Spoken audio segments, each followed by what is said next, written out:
Some of the things that we've been looking at are like the homeless issue, trying to control the break-ins that were in the new development over in West River. We had some issues with that, putting out a scarecrow car that deterred some of the juveniles from breaking into the new construction because of their vandalizing that area. But then we're still having some issues with juveniles coming out of those apartment complexes and now doing car burglary.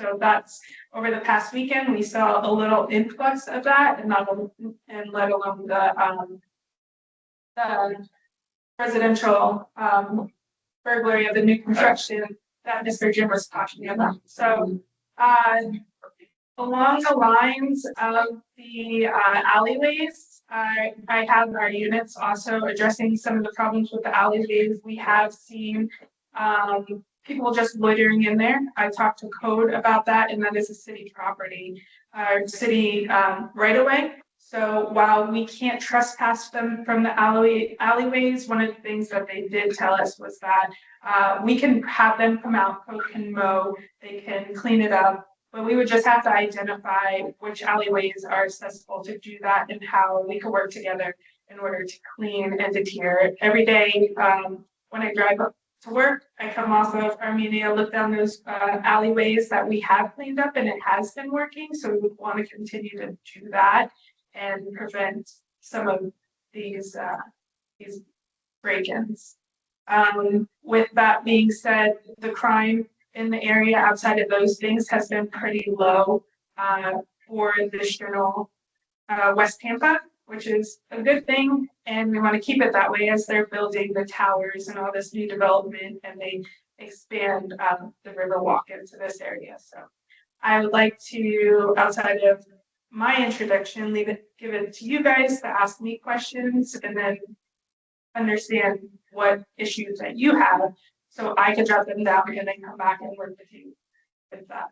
So, yes. Okay, Mr. Armenia, I want to let the record reflect that Mrs. Tina Young has arrived. Thank you, Ms. Tina, she has to leave itself. So, okay. With respect to the West River area, yes.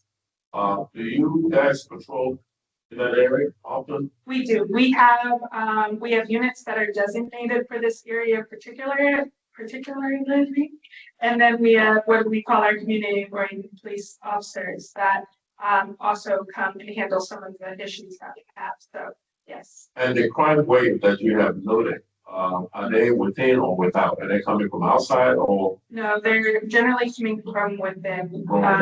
Like I said, a lot of the vandalism that's happening with the newer developments that are being built in the townhomes, we determined that was juveniles within West River, and it's believed that these auto burglaries are the same. So we want to kind of also work with that development to see how can we get more cameras up there or deterring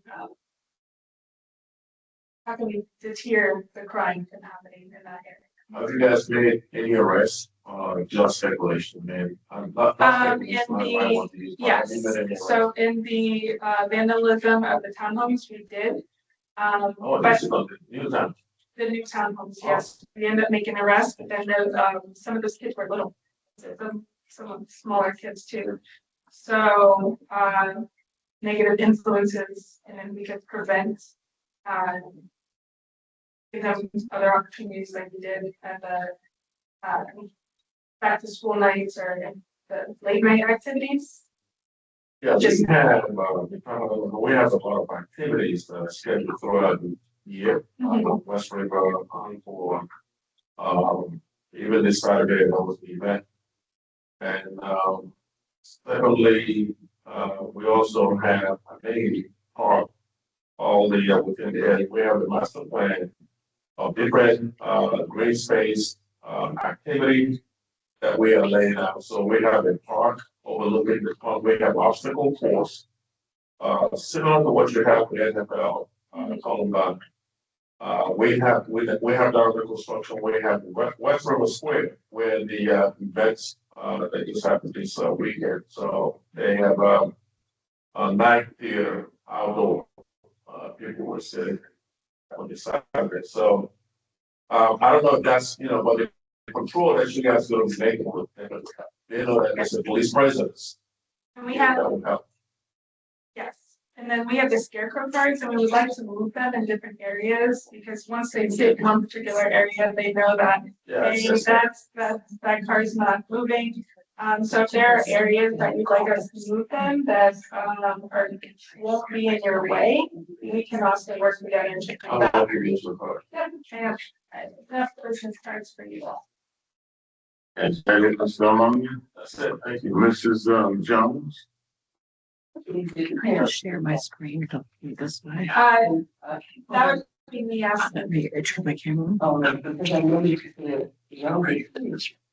You said younger kids, so, Yes, what time is the younger kids? Is it doing it? they're out at all hours, that would be an ask I turn of my like, camera is there, facing this way. or was something like that, and getting them involved, but we can't control the parents letting their kids out. All we can do is sit to and having the patrols and out and Well, I guess it's time. Put you to the town for someone. Ms. Jones. Mr. Ramirez. Captain, here's the arrest that you said that you made. Was there somebody breaking into like a home that's occupied or under construction? under construction. Under. And the alley was all thrown out? That Mr. Jim was speaking about, that one is still under investigation. So. You guys, is there, how you going that one on your building? The alley is our responsibility of property owners for the CRA. The CAC does have a program that we go to do that, so maybe we can increase the frequency of that, Ms. Brenda. Okay, yes. Okay, anyone have my time? We got it. Yes, Mr. Do we know, Maria. do we know if they're residents of the new buildings? These kids? Yes, the initial vandalism that we had, that they were residents of the new buildings, and then it's believed that the current, auto burglaries, those kids were seen. It seems to me like if brand new buildings that were giving them a discount or rent, there should be a penalty. And that would be, is there a particular policy for housing? No, I mean, it's a combination of management that we are dealing with now. We have, new management that's take over that area. In those, one of those buildings, the canopy developer, 1 and 2, so they're about 78% occupied.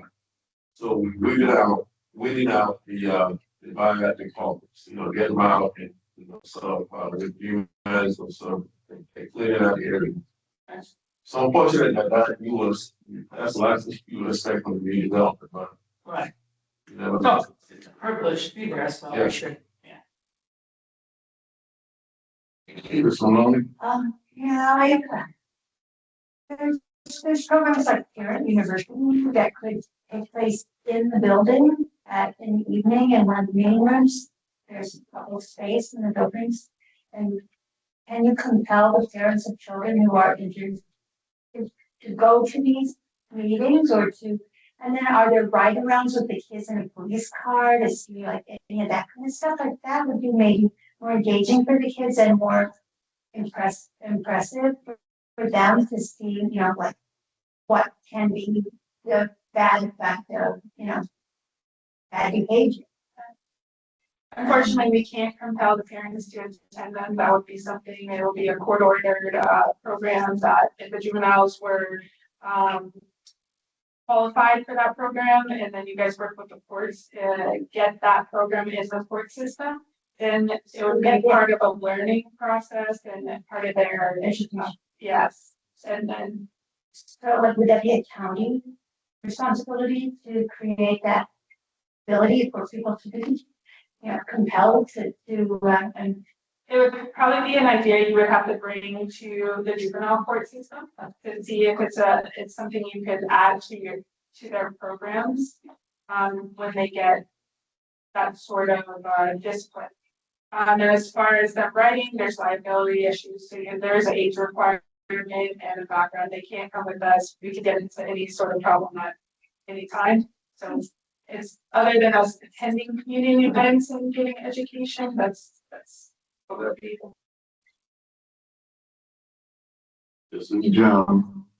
Yes, over at Tampa, here in my age, they used to have a program similar to the juveniles that they have on the weekend, street. So maybe she can get with us and we can get some information from her. And the second thing, we go over and over this again about code enforcement posed to enforce these alleyways. And it never happens. So are we just gonna keep on cutting the alleyways? Just keep cutting, or is somebody else gonna join it to do what they're supposed to be doing? What's the need is. Y'all through last time. I do have a question in regards to Main Street. I know there's like, there's a lot of activity. Seems like you guys, the shooting, like basically spend a lot of time focusing on Main Street. Any update there on activity? Seems to be a lot calmer. What's the approach to keep it that way? Yeah, so we, as you saw afterwards, we had a lot of officers go out there, and it's the continued active patrol. So we're monitoring social media to see if there's any pop-up events, and then we're putting out our officers, our plainclothes officers out there, trying to deter it ahead of time, addressing any of the parking violations, loitering, unpermitted events that are happening there. One of the things I want to talk about with you guys as well was the camera, placing that camera back up. So I spoke to Detective McGinnis about doing that again.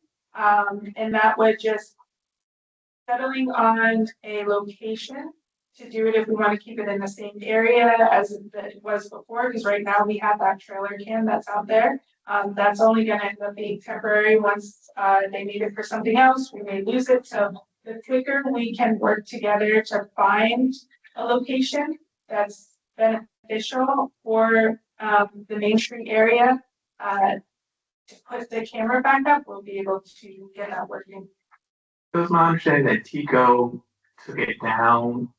Should it be Tico's responsibility to put it back up in the same location? There's no power at that location, so that's why it was taken down. They stopped having the that location powered, so it was removed, and now it has to be replaced. Tico's not going to put the electricity and all that stuff back at that part. So all it is us. So there's no power at that intersection? No, whatever was powering that pole. But is there another pole at that intersection that has power? In the vicinity, I believe you guys talked about the park. So, right, so we're talking about Albany and Maine. So you have the park, which is under design right now. We haven't gotten construction. There's an opportunity to incorporate the camera there down the line, but there's no power yet because it's, it's not ready. We just bought the liquor store, but we haven't closed on the liquor store. So there may be an opportunity there, but what she's saying is that she's asking the CAC or CRA board to help power the camera and locate it. No, my question was like, wanting to understand there's no pole at that intersection with power. I guess not. Yes, ma'am. Could you make some recommendations about locations for a camera? Or where you think it would be a good place? Yeah, if you guys are buying that liquor store and the problem's not there, there is other locations just north of, west of Main Street, right? West and all that? Yeah, It's around east-west. east and west. So there's locations in the other intersections. If you want to go further towards West River, I'm not sure if the next intersection will work, but I don't know which poles. No, So we have have- to look at the poles. Carlos, speaking honest, I think we have, cameras at each intersection from our meeting all the way down the road. Until that one went missing. Yeah, I'm just surprised there's no power there. That's what used to be a signal. We just need 120 volts, but we can ask. And I could set up a meeting with McGinnis so that we can discuss this and he can provide you all the specs, because that's his area of expertise. And he'll be able to tell you exactly what you need, exactly what intersections he would suggest. And Yeah, I mean, that's the one only thing he suggests. intersection in that on Main Street that doesn't have a camera between Armenia and Rome. Yeah. Okay. Okay. I'm gonna chime in. I'm gonna give y'all 2 or 3 rounds. First of all, okay, we had cameras at the intersection of Howard and Main, Albany and Main, Fremont and Main, Rome and Main. And then I think they might have put some down by West River. Let's deal with West River. The problem there is I don't think the security for the housing authority is doing what they need to be doing. They have authority. You need to get with the authority, the security person for the housing. I forgot his name when I had my. Huh? Yeah. Bill Jackson. I want you to get with Bill Jackson and tell and get back to us your next report. What are they doing about reducing crime on their own property? Not be telling me about some manager that's dealing with it, because the manager is obviously not being able to deal with it. That's the first thing. They have a security manager. I had him, the FBI, the Hillsborough County Juvenile, 13 to 34 when I had my security committee, and they stuck committees around here. Okay, and we had it going on, and then they stopped it because we can't have committees. Okay, so that's the first thing. What is the housing authority? Forget this person that manages it. I want to know what the housing authority security plan is for that development, and they need to have one. Okay, and what is the relationship with them and the Tampa Police Department as far as community police? That's number one. Okay, and I ain't heard nobody say about the housing authority security. What they doing? Because there's been situations where there's been shootings inside at the pool table right now. Originally, kids shot it up, and they have a video inside showing them shooting it all up. Okay, and I believe they caught them, but that was the original first wave of crime in them buildings. Then there was a lady got stabbed and killed, walking on the street down there that stayed in there. I think she was walking on Fruit Street. Okay, down in.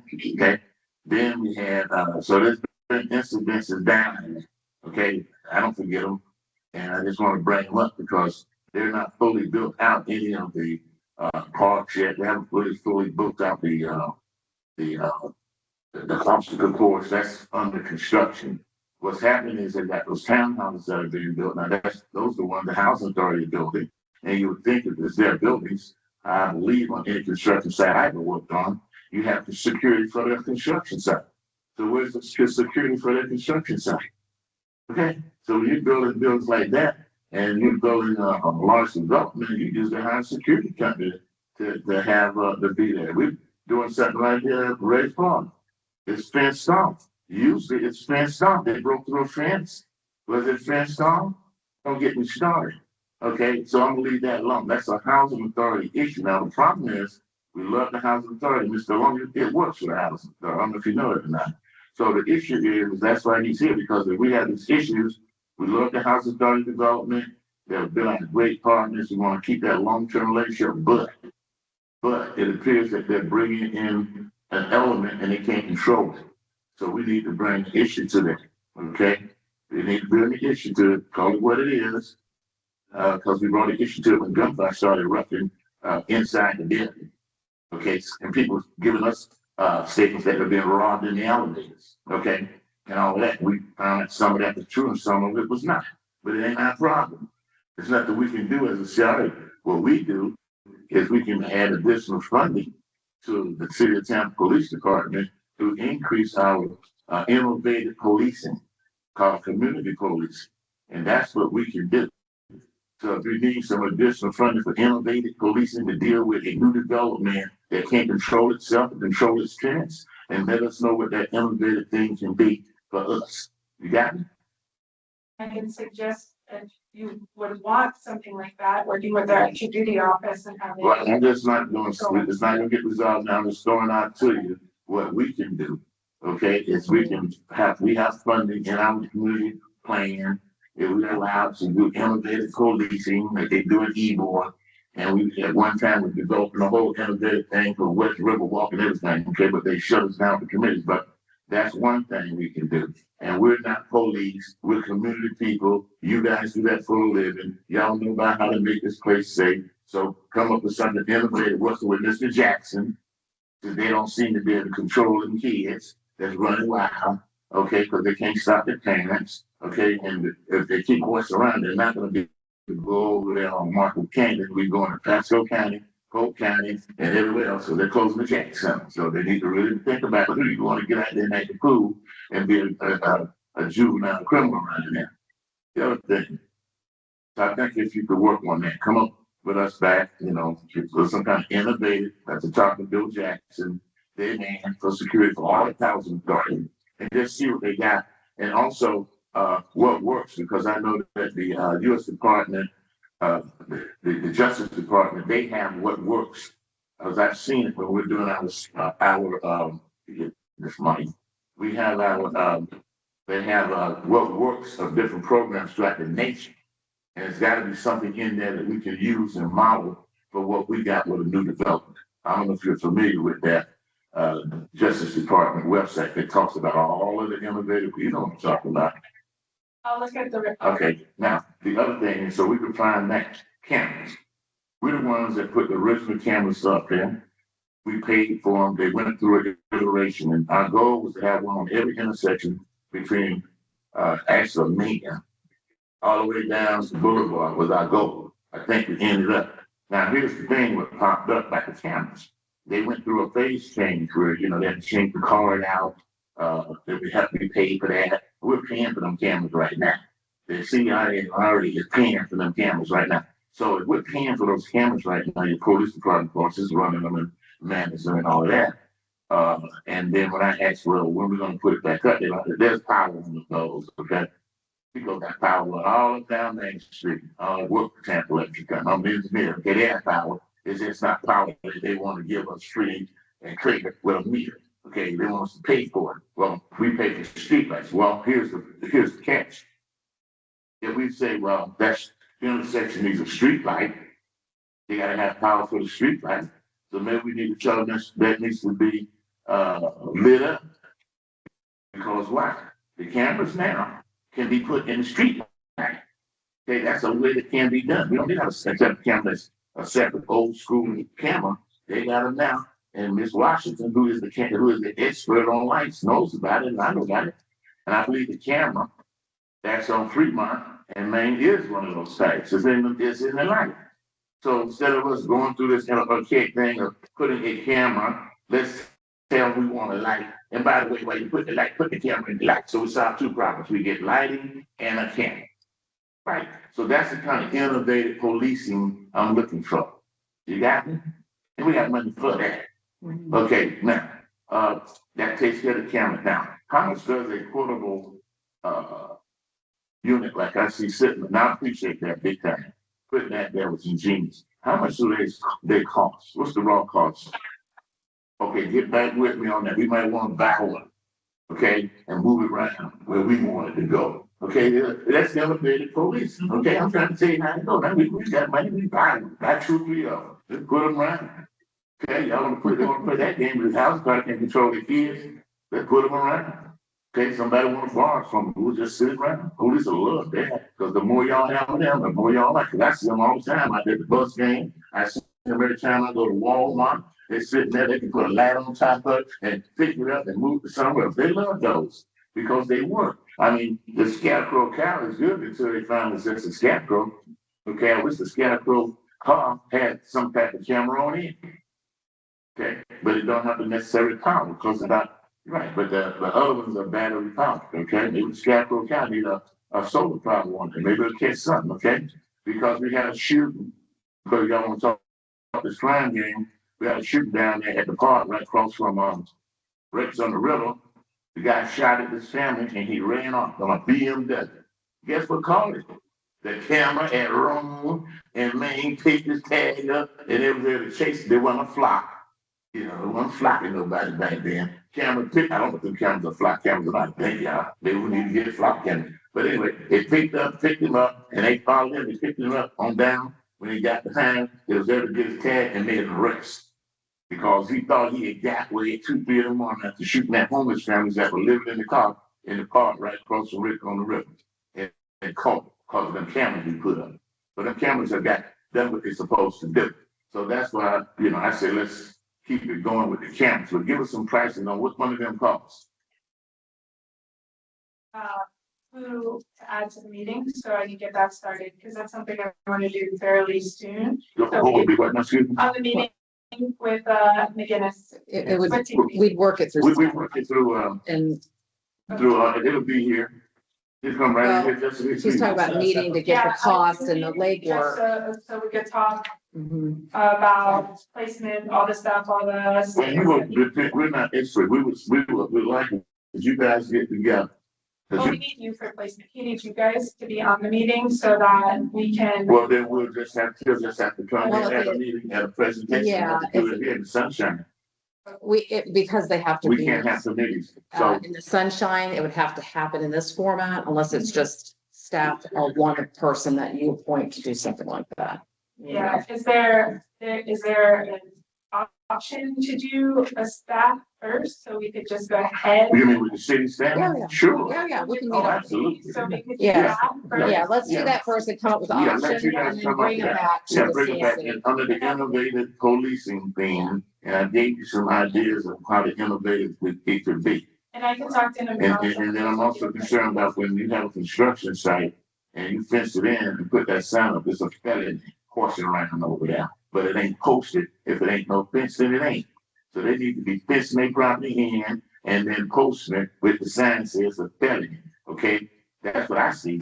Okay, when I see construction, that's what I see. I don't know about you, but that's what I see when I'm looking at construction sites. That are serious construction sites, especially expensive residential plumbing. I mean, we had that same issue with the crack accident. They're still in copper, they're still in pipes, they're still in air conditioning units, blah, blah, blah, blah, blah. So there's ways that can be dealt with. And when you get a felony on you as a juvenile, I'm quite sure you don't want to be getting that on your record. And so that's that. So that is a start. Mr. Brennan, do we need to have a motion to do that?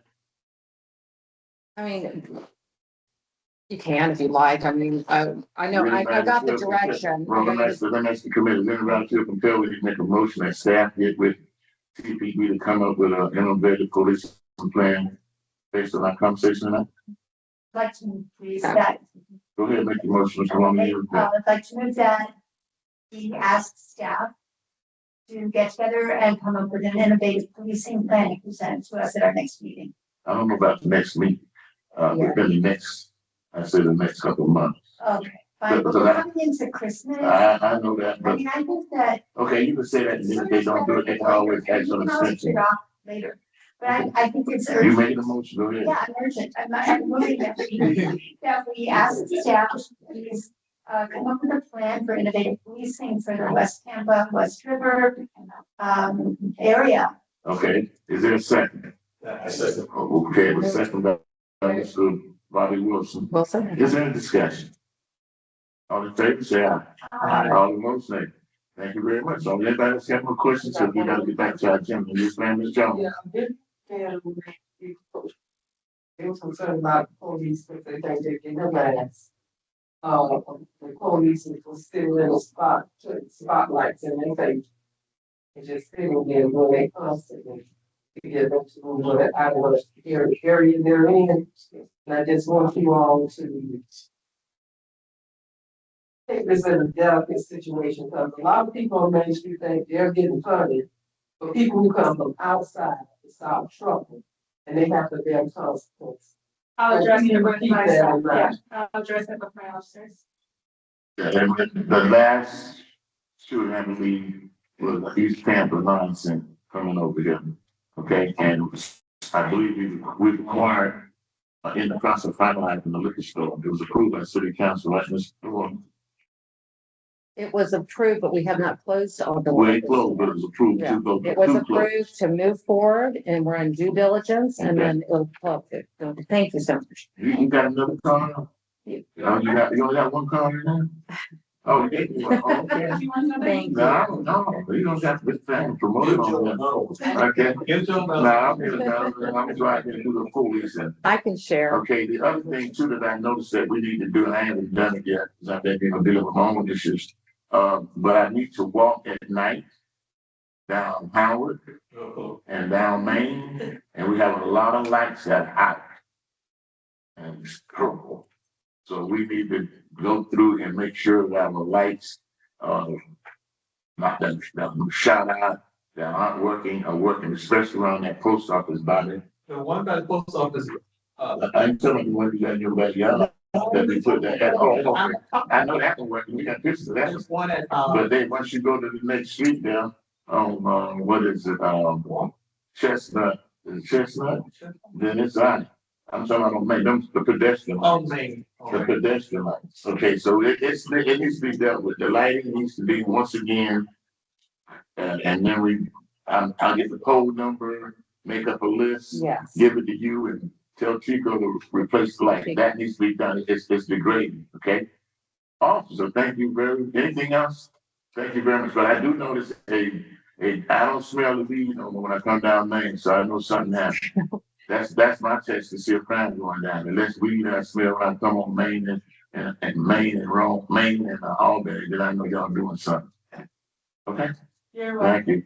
Okay, move on down. Soul Walk update by Robin Nine, Director, City of Tampa Director of Arts and Cultural Affairs. Mrs. Nine, you have the floor and you have a mic. Let me just reading. Thank you, everyone. It's good to be here with you all. I wanted to give you this update, and I also have with me Miss Ida Walker, who is part of the Soul Walk team, who's helping us make it a reality. Okay, what do we need? Soul Walk has been underway for about 6 years now, and it really is. The premise of it, actually, I should back up before I start with what the premise of it was, but it started with with COVID-19, and then Ida also was working with the Fearless Four and a monument of the African American police officers. And there was also the same, that within the same span of a few months, lost cemeteries were discovered, and then there was the murder of George Floyd.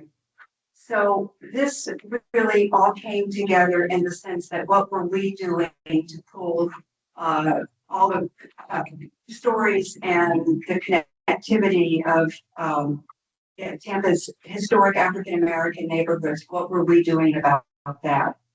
So the premise behind Soul Walk is how can we provide cultural resources to improve the neighborhood sustainability and resilience for 11 historic African American neighborhoods in Tampa. There wasn't a resource that provides cultural content in neighborhoods. We weren't doing what we should be doing in neighborhoods, candidly. So by gathering and reviewing existing sites in these neighborhoods, we can better tell the story of these neighborhoods and acknowledge their cultural value. That turned out to be a really, really big and hard job. So what we did, how we broke that off, is that we reviewed all existing sites with subject experts. And what we found was that the sites were not connected holistically, and that there were gaps in the cultural record that needed to be addressed publicly. So how we did that is that we connected locations physically and conceptually. We sorted by neighborhood, and we made information accessible by creating a guidebook, an app, 11 self-guided walking tours. We installed signage on city-owned locations. And where we are now is we're working on strengthening the interpretive resources for long-term sustainability. This includes promotion and partnerships that are secured for long-term sustainability. I want to say that Visit Tampa Bay is one of our true partners, as is the Tampa Housing Authority. We are also working on publications, and these publications include Soul Walk Community Cookbook, which was led by Ms. Ida Walker, who is here tonight. We also are doing a cemetery guidebook by Paul Guzzo, and a final report. And we're just starting on this final report, which will include lessons learned, next steps, what we can do for sustainability, and so on. We realize, for instance, with the Bloomberg app, we haven't developed it to their full potential. And a big issue with that, honestly, is that we haven't had the resources to do that. But there's great opportunity for storytelling. There's lots of opportunity for future development. And hopefully this will come with a plan on how to do that as the final report proceeds. I'd like to have the next slide, please. So to give you a peek, and this is a little easier to read in regards to what we've accomplished the last couple of years, is in regards to the historical markers, we've brought balance to underrepresentation with 28 new historical markers. Now, on those markers, a quick statistic that might be of interest to you is that when we started, I looked at how many historical markers related to the African American community, and of that, there was only 12% related to the African American community. Those that were in the city of Tampa. So these 28 markers brings it up to 25%. So it balances underrepresentation. In West Tampa, there were 4 markers that are on their way or have been installed. And that includes Lake High School, Martí Colón, Claxton Hotel, and Beulah Baptist. For the cemeteries, there are 9 Soul Walk cemeteries. 4 of them are city-related cemeteries, and 5 are not, obviously. We've also done 4 walking tours for those city cemeteries, and as I mentioned previously, there is a guidebook that's in process. The cookbook has been a wonderful journey, and I'm very, very proud to announce that it is being published by the University Press of Florida. And that it really does mean that it will be around. They'll market it, they'll put it in bookstores, and it will be available. So kudos to Ida and team for that. That really is an amazing accomplishment. In regards to public art and placemaking and community identity, we've accomplished within the city 7 to 9 site improvements. And I believe that the Housing Authority has 4 that are either completed or underway within the West River area. And that's also part of the partnership, is to really make these connections so that it's seamless, and it does take some time. In regards to promotion and tourism, it's very important to really acknowledge and to thank Visit Tampa Bay. They have marketed Soul Walk to thousands of people. And we are working with how we can track that economic benefit that comes into neighborhoods, how we can do that. But thousands of people know about Soul Walk and Tampa's neighborhoods through the Visit Tampa Bay.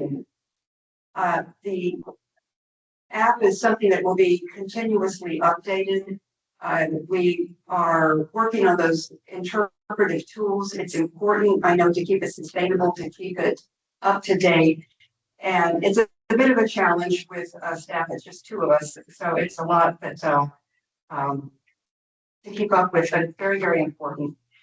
The other thing that we are working, I mentioned the final report, but one thing I would like to add is that we have also initiated, we've kicked off, because other recommendations have come in that are very, very important. So we've started a website, which is called Places That Matter. It is on the City of Tampa's website. And it is where it goes to the city archives. It also goes to historic preservation, and it comes to our office.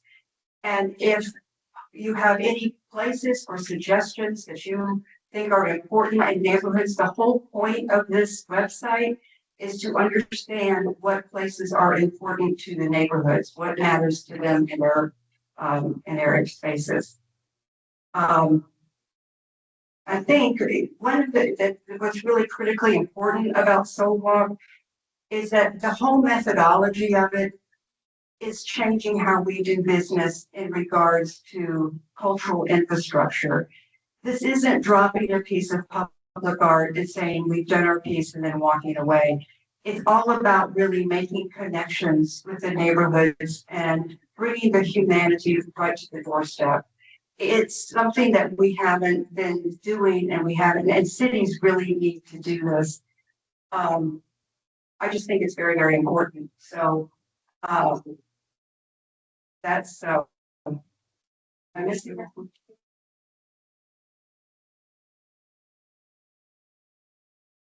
And one of the things also when I mentioned cultural infrastructure, but some of the things I'm talking about, for instance, is that when you do a historic marker, can we do something more than a pole in the ground? Can we put flowers around it? Can we work across departmentally? Can we be more effective with that so that it looks more like a place and not just a pole in the ground? This has also been a catalyst for neighborhood improvements.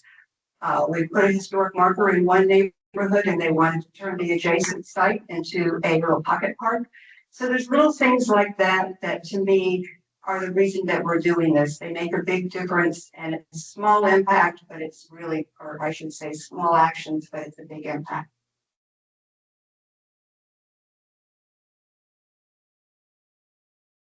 Is that it? Yes, sir. Okay, we're gonna open, I saw your name, Ms. Jones, and then Ms. Jones, and then Mr. Alone. Person you're going to get advice on which month they should be present and what place they're going. That, like I say, please send that to places that matter. Please send it. You can email it to me. I write down every suggestion that has been I have received, I have kept, and I keep track of. So we have the form provider over here, very proud facility where the pioneer and graduate can come cook. Yeah. She's in Washington. Because of the work she did, and the things she did in the centralized movement, the clarification goes around. So I think something the person should be honoring, or make a statue or whatever. It's an awful document, now just you catch on kind of this thing that I was saying to you, and you know they're trying to redo the library. Those are some kind of it. Now I think you touched on the rebel being a law because you said you were back there. So that would sort of feature some of his accomplishments. And also, Doris Ross Reddick, first Afro-American, he's also been a good thing. So we have lots of people in this area that have made this area a foundation along with our parents and everything else that we put in this neighborhood. So I'd like to see a lot more of that. And I will be sending the suggestions. Thank you. Is that it, Ms. Jones? Okay, Mr. Alone. Yeah, Robert, thank you for your presentation. I know we've been talking about for a while. So the question becomes the schedule of implementation, right? And also when we started talking about it, we talked about how it will be connected. You can concentrate within a development. We incorporate public art in all of our development. But again, when you leave, how would you recognize the presence of soul walk? So is there a master plan that one can see how the connection be? As you walk through that trail, you can begin to feel that you're within the confines of that soul walk presence. And then, of course, then you enter development and then you see the bloom and then you exit. You can feel that layout. How do you feel that layout? And then what is the time frame for implementation? The app, one of the Bloomberg Connects app, and you don't have to download it to look at it as a resource, but if you do pull it up, it just if you do download it or search it, and you do Tampa Soul Walk, it pops right up. And so there's consistent, one of the things about Bloomberg is that they have given us something like 18,000 hours of in-kind services. So they built the infrastructure and they update it. So they've also updated a GIS component to it that wasn't there when we initially started it a few years ago. So we update that. The guidebook has been updated since I was here last time. And that too, so it's going to be a constant kind of connection. The model that we look at in terms of a template or a benchmark, Washington, D.C. has a very nice African American Heritage Trail. But one thing I want to stress is that I think in the beginning, when we were it's called a trail, it's not really a trail. It's more like 11 individual neighborhoods that are connected, and we are also connecting through social engagement, like the code book and things like that. So the series of implementation, I would dearly love to have a component that includes storytelling. The app, we have nowhere reached that potential. If there's so much that we can do. And I was on one workshop with Bloomberg and other entities that use the Bloomberg app, and one was the King's Library and I guess the British Museum. And what they were doing was so innovative and so different. So it's really wide open how we can connect and what we can do. I don't know, that's not my expertise, but it is certainly within the vision to find that expertise in implementing. Okay, Mrs. Lola, Ms. Maloney, I'll cut you at the corner, but Ms. Tina Young and then soon. Thank you, Robin. Do you foresee a possible guided tour through so Walk, and maybe even partnering with the downtown partnership, just bringing in tourism and visitors to the city that could see this as well? I'm so glad you asked that question. Yes, we are working with the Tampa Bay History Center also, so that when a tour group comes, because Visit Tampa Bay is marketing this, when they come, and we did do this with National League of Cities, where we took a tour bus of all these mayors and elected officials through Soul Walk. So it is very important that we have a sustainable kind of a tour to do that. Again, with our staff, we don't have that resource or that ability, but let those who have the expertise do it. That's really the foundation of what Soul Walk is that we don't want to duplicate services. It's pulling them all together. The same with the oral histories, and really promote what Hillsborough County Public Libraries does, because they do a great job.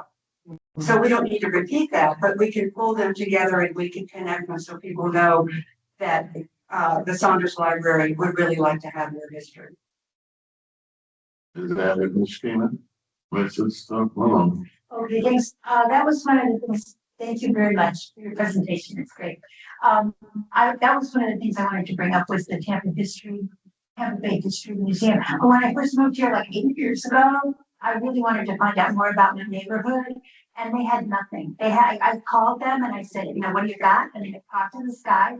He sent me over like half a page about Adobe-ville, and that was it.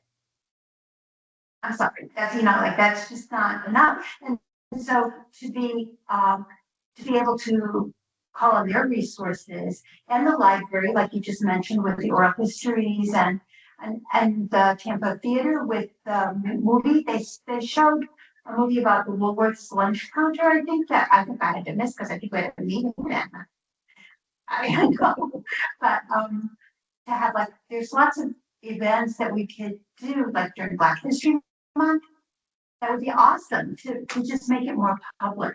If you don't know, I'm finally just now learning what Soul Walk means. People have been talking. Delphine's been talking about Soul Walk, and I'm like, what is Soul Walk? Unless you know, you don't know what you don't know. And unless you know, if you're new to the area or if you're here visiting, you don't know to ask, and you don't know to go to that website or that. So it needs to be more interwoven with all the other things that we have in the city. That would be awesome. It would be so cool. Thank you. Okay, I appreciate what you're doing. Is that it, Ms. Maloney? That's it. Thanks. Mr. Wilson. Ms. Maloney sparked the idea. Like I know, you guys had a little circle, little plaques that said Soul Walk. I was listening to NPR. They were talking about some of the cemeteries they put in that QR codes. Have you guys thought about that? Hey, there's a QR code on these little circular plaques. If they see this Soul Walk plaque, they can do the QR code. Oh, there's another one. They can almost do a self-guided tour if they had this QR code. I don't know if that's on the roadmap or not.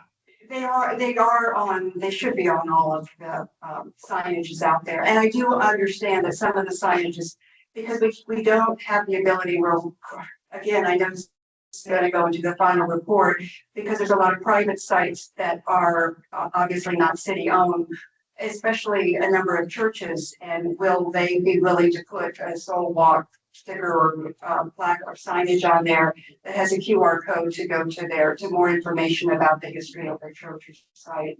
But yes, we do have that. That needs to be put on those properties. That'd be great. And one more thing about working with other entities, like University of Tampa or USF.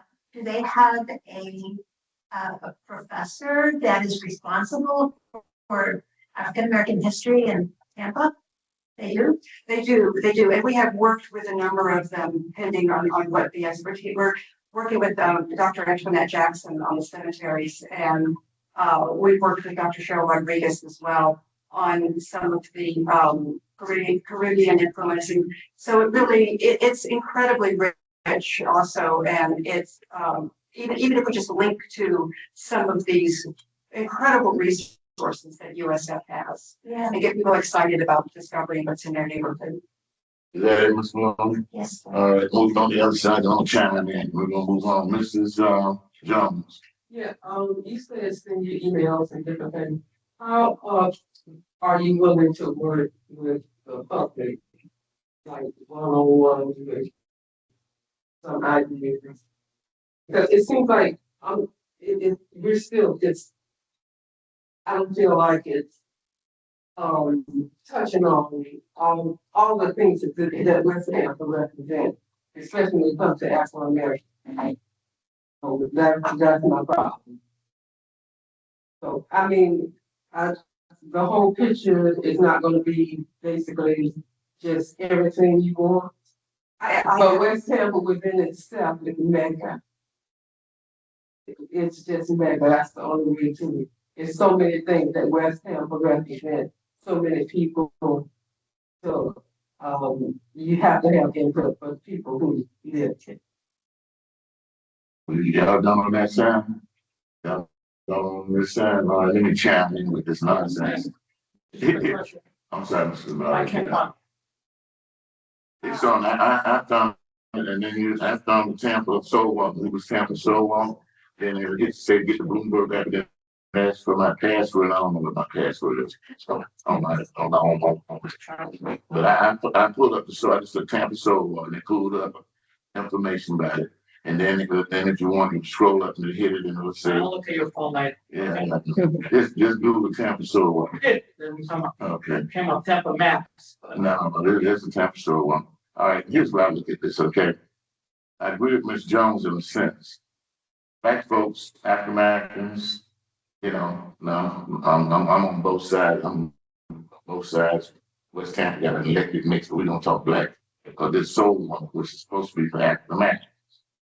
Maybe some Cuban African Americans. You know, that's one reason I didn't give them my when they made the cookbook, I got a hell of a great northern beans and smoked neck bone recipe. They wanted, I refused to give it to them to go in the cookbook. That's Miss Adelaide. And she called me and hounded me and all that. Then they still me, okay?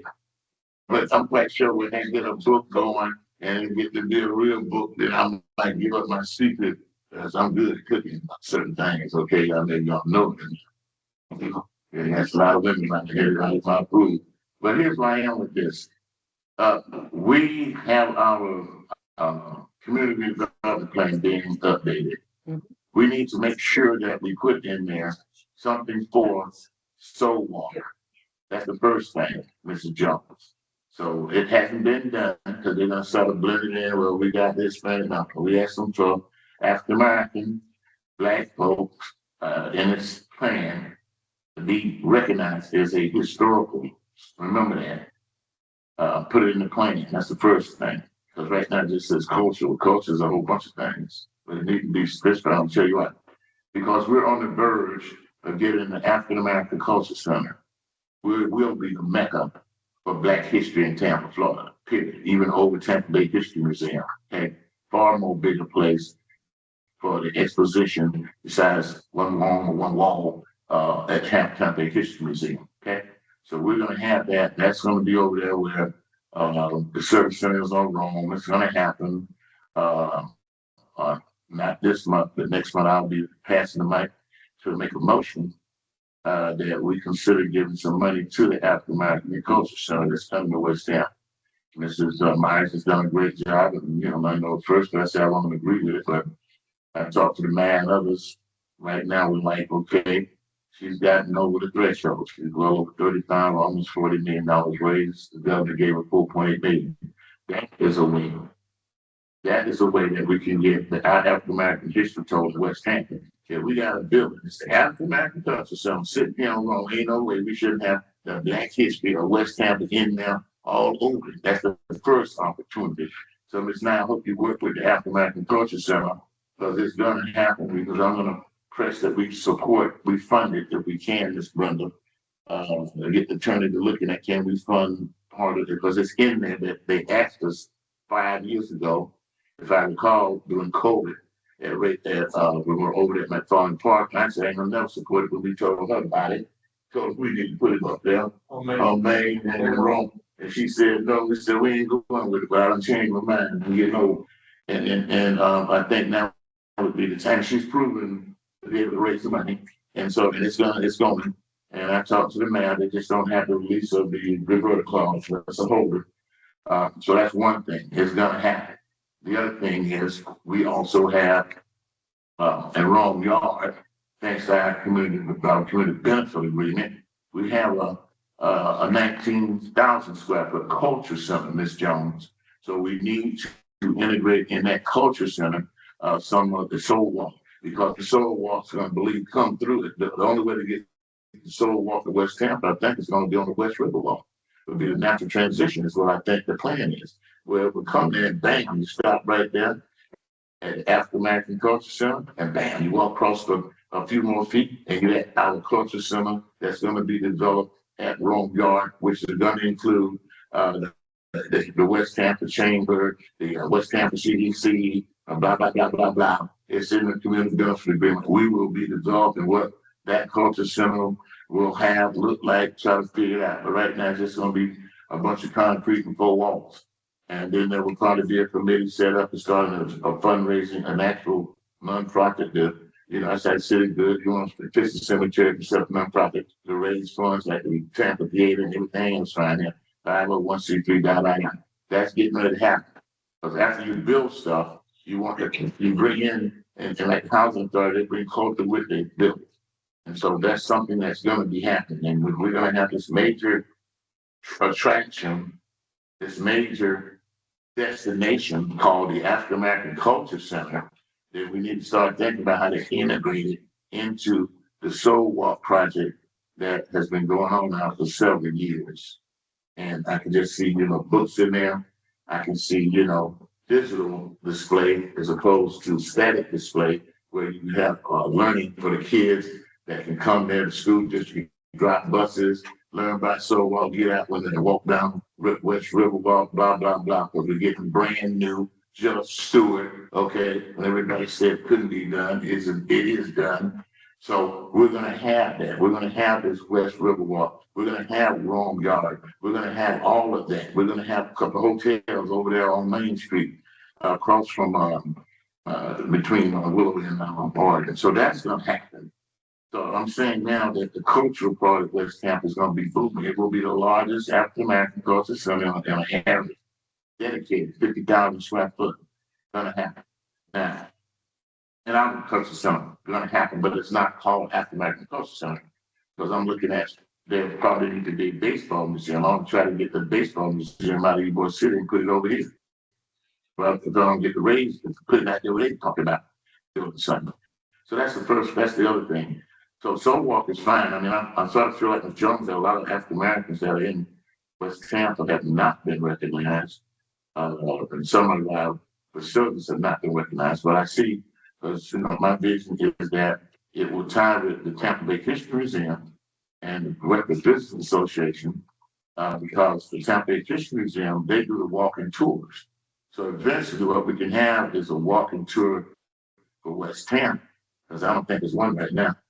That hopefully we get it before Fred Hunt disappears. But we're gonna get a walking tour for West Tampa, Black History. We got one, a piece of one with Miss Madam Fortune Teller, with her little walks, and then you walk through Central Park and then blah blah blah and took that, but we need to come across that bridge. I don't know if there's any walk by the Tampa Bay History Museum in West Tampa. So we need to talk to them to see if they can develop a walking tour for something over here. And it would be timely if it was trying to, whenever we, this is down the road visiting. So I want to record, that's why I'm talking, because this needs to be recorded, that we have that walking tour from the History Museum tied to our African American Culture Center. It's going to be their place to put artifacts. They're going to be asking for people to put stuff in there. They're going to be asking for pictures, photos, artifacts, stuff like the Walker Museum and all of that. It's going to be huge. And it's going to be a place that's for African Americans say they got a place. We don't really have a place. So that's that. I think that the network is there for the Soul Walk, but they only got 2 staffers. What you going to do with that? And so that's one of the reasons you haven't seen a lot of, and probably to our favor that it hasn't been able to get that moving fast. So we have time to do what I'm talking about. So I'm all for the Soul Walk, the man's all for the Soul Walk, but we need to, one, put African Americans, since we're going to have a major culture, African culture in our CRA, that we need to somewhat figure out that we can support it. And also how we tie that into the Soul Walk, which is coming across right through there. If you go over there, they've already made a walk part in front of Martin Luther King between the pool and that done been made to the walk. Walk right up around that, and the way it's gonna go right around the gym. I don't know if they keep that, but they're growing that food at, but they're coming right through there. So that's where they're headed. So that's what I want to tell you now. So I just think that we still need to keep identifying like historical place, like for example, Mrs. Cameron, I think that's her name. It gives the history of the history of the city council every Thursday, every month. She said about Dunbar. That was the Negro school. A lot of people don't know about that. Right there, you got Dunbar. That's the reason that school exists. Okay, how it originally got here in West Tampa. It was for black folks. Okay, okay. I ain't talking about black. I'm talking about Dunbar. Original. Okay, but nobody said nothing about that. I'm thinking it's little remarkable over there done by it. So I'm just leave it alone right now. But that will happen because if you're gonna have African American culture center, it's named that, you're gonna have to have some African American surrounding information, and all of that. So I just want to throw that out on the table. I bring it back up down the road, but I will be actually close to see if we can fund at least a $1 million for that. So with that, what else I got here? That was all my pickup, and I just wish you had more than 2 staffers to have, because it's a big load to deal with all the art and culture in the city, 400,000 people plus. So that's the weak spot. But you're doing good to get where you're at. And I just seen it look like it switched to put more emphasis on cemeteries than on other stuff. But that's fine as long as there's something being done. That's my comments. With that, we're gonna move on. Okay. All right, moving right along. Thank you, Ms. Knight. Y'all got her number? Y'all got her email? Y'all got that? We're getting us a free book, man. You ain't charging us for it yet. Money? I ain't got no money. We can't fund it. So, what? I'll give it up one day. I got one. I'm waiting, y'all. I'm trying to launch that recipe out when we redo the book, and I'm trying some of my boys to redo the book for you. But you'll see in here, they do have a map. I think they got a map in here, don't they? They got the map broken out and all that here. And this book's digital too, right? So when you go on your walking tour, Oh, yeah, you got a fan. Do y'all have this digital? Is this book digital online? That app. No, but the book, does it have this book like this digital? We do have it online The book? at the website. At the website, that you can look at it digital, the same way it is, so it's not. Is this book, this is online, when I go to your? Sir, yes, sir, it's in the app. All the maps, and it is online. Exactly like this. I think so, actually, I honestly, I have to I would say, suggest you do so. it was, I'm not sure the ADA compliance, and I've. Oh. Okay. But It's in there. You can go onto the city All right, so website. It's fine. I'm waiting till a building gets built and I'll deal with it then. Okay, moving right along over there. Turn your mic off. We're picking up challenge. Moving right along on the agenda, because you gotta go at 7 and let me see, is there anything on here that we're at staff reports? Is there anything that we need to make a motion on before Ms. Tina up and out here, Ms. Brenda? No, Okay, good. no. Okay, so that moves us to So- management report, so we, Sure. turn it over to you. Okay, thank you so much. So, gonna go just through a couple highlights, just to update everyone what's, where we are on some of the projects. All your project reports are in there, your grant reports, and, the housing is in there, So everyone knows Ray Park, we're under construction. Yay. Thank y'all for coming out the day. It was like June 24th, right before we went on break. Had a nice little There, I lost my groundbreaking. voice. He lost his voice. First time Joe had first time I've ever seen you, like, yeah, without a voice a little bit. And I wasn't there. Anyway. He gave some nice comments. He was talking, the voice went away. It was scratchy. It was scratchy. He didn't go on as long, I guess, as he wanted to, but it was nice. It was very nice. We had a very good showing of our CRA board members. They all, many of them. He said, good for you. Very nice. He did really well. Yeah, it was a hot day. Anyway, it's under construction, so you see the fences up, they're working and, it's gonna keep going.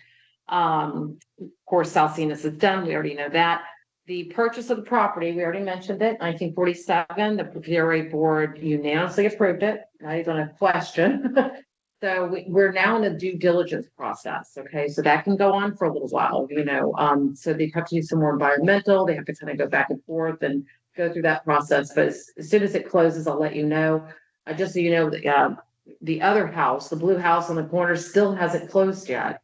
And the ball's really in the owner's court. We keep extending that contract because she's got code violations. If you have a code violation on any property in the city of Tampa, you have to clear it up before we can close. So that's right. She's almost there. So she wants to sell. We're almost there, but we haven't closed yet. So I just want to let y'all know about that.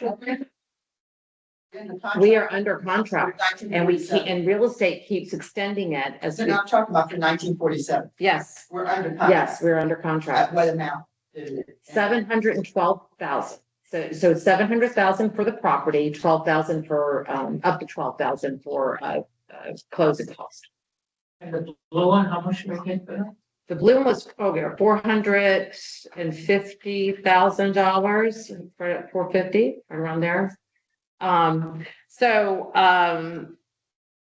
Last month you motioned for staff to work with real estate on the other property, and there's been discussions, there's been a reach out, but there's no contract, nothing's been settled yet, so I have nothing to report on that yet. This is this is 1713 North Albany, which is the property right next to the Yeah, because I was gonna ask about that. So they're still negotiating. They're in discussions. Yes, we're in discussions. I have nothing to share with you on that yet. CRA board met last month, and after they wanted us to look at, and it's come up before, and I think it was highlighted when they showed up at the park here, but they want us to look at this building. They want to improve this building. This is a city-owned building. It is historic, as we know. We have an active lease with Hillsborough Education Foundation. It's been a beautiful, beautiful partnership. But Lynn Hertog made the motion, or brought the issue up for us to start considering improvements or whatever we can do with this historic building. So we know there's an active lease. So I have not had a conversation with real estate yet. We know there's exterior, improvements needed because of the balconies. And we don't know what the tenant would want anything on the interior. So it came up at CRA board. There's a little bit of a discussion amongst all of them to really focus on buildings that we own. So I just want to let y'all know that. I don't have, again, we don't have it. If this is a city-owned building, so it would have to be something we would city initiate, but we can't do anything unless, it's owned by, right now, we have a tenant control property. Yes, ma'am. Oh, Mr. Chair. As everybody knows, we have a gem in this building in that theater. That was brought up. is, if that can ever be restored, not even to all of its former, even to part of its former glory, would be amazing as a cultural asset and a performing arts asset and something for the community. So, certainly the exterior certainly is in need, but that has been the dream from day one, is that someday that theater would be restored. Okay, anything else, Mr. Chairman? No, I just don't want us to. Miss John.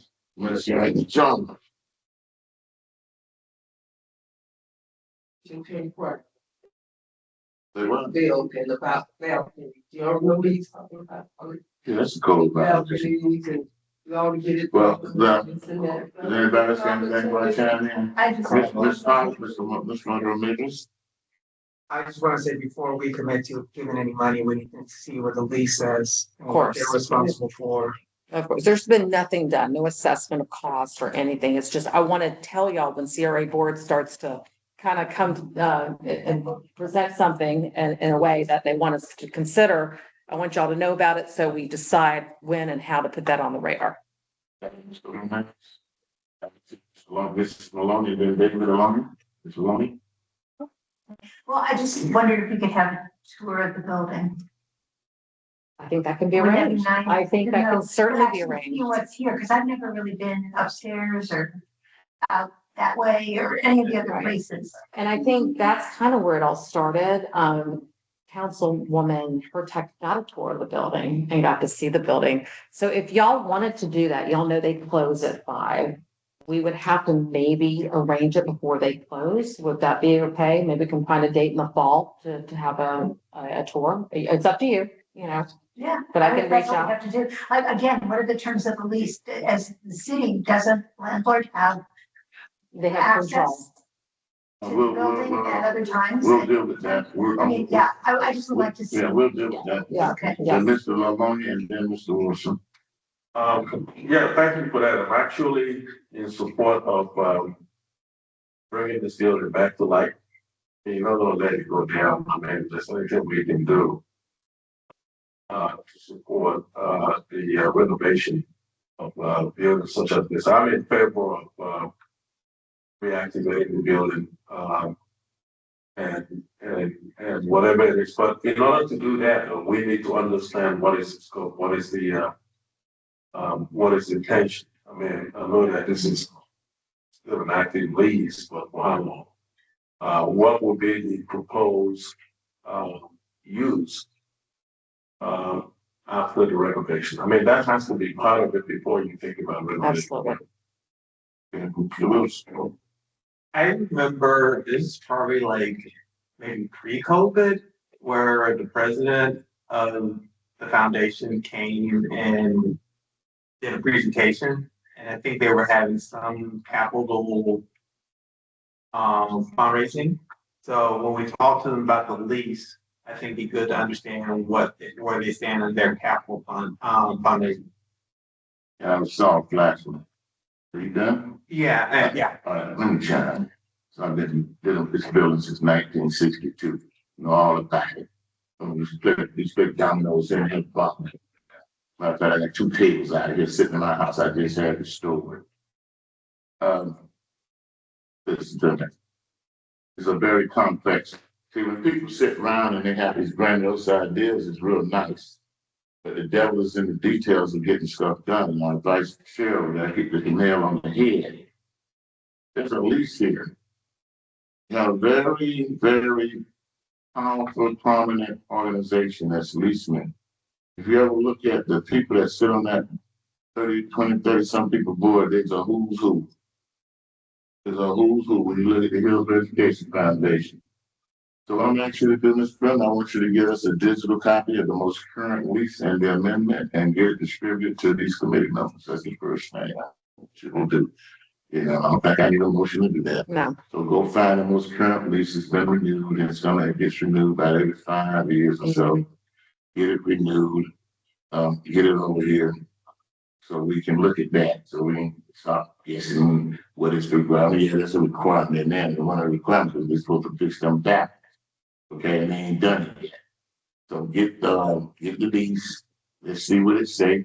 Also, they had went to subleasing to people upstairs to forget who it was. And I said, well, I want to sublease the door. You can't do that. Well, why the hell they can do it? That became an issue back in the day. I can some most person gets picked back where they can do it because we was trying to find a space. So that was became an issue. How they can sublease to that one, and then nobody else could get in here and sublease. Okay, well I just left it alone. And that's coming full circle because it could be nice to sit on city council. I would love to do that theory. To do this building, being a person in building, you're talking $40 to $50 million to get this building where the hell it needs to be. Yeah, that's what you're talking about. I think if you heard just to do that theater back there, probably costs about 14, 15, 20 million. Because what happens is when you start doing it, and then we had a little bit of it when we had the student from South Florida come and do a study about what could be done with this building. They were showing us, and I went to the AI thing down there. If you believe that, fellas, I think you were. They think it was little song and all that. Okay, I went down there, and one of the things about if you at the theater, where you gonna put the parking? Ain't no parking. Ain't no parking. You can't do no theater without no parking. You have to have a dedicated parking for seats, put your bodies in seats, by the code. And you don't have no, that's why the Sicilian Club down the street ain't been developed. That's why it back up for sale. The Black Horse people failed. We gave them a commercial grant. They back down my business or whatever. And the Sicilian Club is up for sale now, right down the street there. That's the street ain't no parking. This place ain't got no parking. There ain't no parking for no theater. It's a nice thing to do. Then the lease person is sitting back there with, you think you're at Home Depot when you go back there. I've been all in this building. I took the two when they fixed that. I took the two now what they got. You go back there, you think at Home Depot and look at all that stuff stacked up to the top of the drop. You know, the back drop that they had. That's what this building was called because that's where they used to put the shingles go up and down. And then I might have had a Spanish poster of this because it's had a Spanish theater back there. That's where they showed film and stuff. They had a stage and all that. I used to come in there and like 62. Okay, because it's a hospital too. It was a mutual aid society. This was a hospital, a theater, a domino, a ballroom, all of that for the Spanish. Wasn't a hospital. Yeah, it was. Well, the Central Espanol Hospital. No, this was a medical, you had like a doctor's office. Back then, it's equivalent to a hospital. You can get some treatment there. Okay, you can get some treatment, and that's the way they did it back then. But them days have come and gone, and they hit the nail on the head. It's going to be a big change because the people are using it now basically for storage. Yeah. This is what this building is. It's a storage place for educational supplies for people that donate them to donate them to this education, and the teachers come in droves. When school, about 2 weeks ago, I'm looking at cars all over there, They was in line, got the shopping cart, going to get what they want. And they bring in truckloads of supplies in the back. In the back where that theater is now a big storage Home Depot. Like New York Home Depot, they got this stuff way up. They got a front look to that. That's what they got back there. They got tons of stuff on these large platforms going all the way up. So it's storage for them. There's plenty of storage to go broke in this building and that theater. And all of some of the framing of the original framing foundation, but it's basically gone because it was wood. There's some steel back, but there's some of it's gone. This building has had an addition to it. I don't know if you know that. That part over there, the alley came straight down. Okay, they had to close the alley to build that addition because it needed to have what? An elevator because of the code. So they put the elevator over there, and that's why the elevator, that part of the building, if you look, it's not the same brick. It's a separate building that was built. Remember when they built it? Remember the whole story about built right over sewer line. Right over sewer line. Okay, go right underneath it. Because that's why my hand is supposed to be closed. But it ain't, because they want to play with me. So they closed this part to build that addition, but they didn't close the other part. Well, man, the other half supposed to be open, not to be added, it ain't open all the way through. And that's why you see that walk out there and look at that building, you see the sewer man over there. How just look straight and say, wow, they built the building over the sewer line. So that's another issue. So parking would be an issue, but I'm not knocking it. So what I was supposed, when I heard him on city council, I watched the meeting. I watched the CRE meeting, I watched the whole meeting, I heard all that. And I said, we don't know what the hell they're talking about. Okay, it's a nice grandiose thing, but when it comes time to get it done, it's going to take it's going to take more effort than it took for the Guida House. That took like 15 years to get done. And just not getting something done with that. So, but it can be done, and should be done. It's just that we got to understand what is the lease. So what I propose is some of an approach when you're dealing with these large. And I'm also on historical preservation. It's been published, in 1982, and that's I can Birmingham magazine I was published in with Matt Martinez back in 1982. When they was talking about city rises from the ashes. And guess what? There's a picture of this building with the guys smoking cigar, drinking coffee, playing down. That's the open spread. If you know the picture, yeah, that I want to keep it original copy. So I'm bringing it here, bring the print up, show y'all about this building. So everybody don't know about this building. But I think it's the right thing to do. And but what you should do is we need to make a motion to do what they used to do, like hurry at the Tampa Theater before you start making these large and pursuing this stuff. Is you get an assessment of what needs to be done. One is get the lease. Let's see what that's saying. Like you said, what they supposed to do as tenants that have been running it and ain't done nothing with it. Supposed to be raising money. We don't know what the cap is. Don't know what it is. But they were supposed to do something. Then also, someone has to assess what the condition is and come up with a plan and phase it because it can't be phased. So you just don't come in here with it like you can renovate your house. This is not the thing. Because when you start touching this building, you're gonna have to deal with the National Trust, Historic Preservation, all of that. The interior, they don't really care. That's why they put this drop ceiling. There ain't no damn historical that drop ceiling. It's not historical. It was a metal ceiling, okay? So that there is a new thing that they did. That ceiling one drop, that ceiling go higher than that. Okay, that's a drop ceiling. That is historical. So these are columns in here. They cover around. So there's a lot of things that they can do. And the only thing really in here is the flow. That what they kept in that wall tap.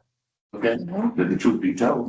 And the windows have all had at this level, the windows are rotten, and they did do that with the wood window makeover on guy over down at Cypress. He did that. That was $1 million or $2 or so for him to just get the windows the way it was, because they was falling apart, including those particular light panels with the little they had a little color in them or something. I think they might have took the color out. Okay.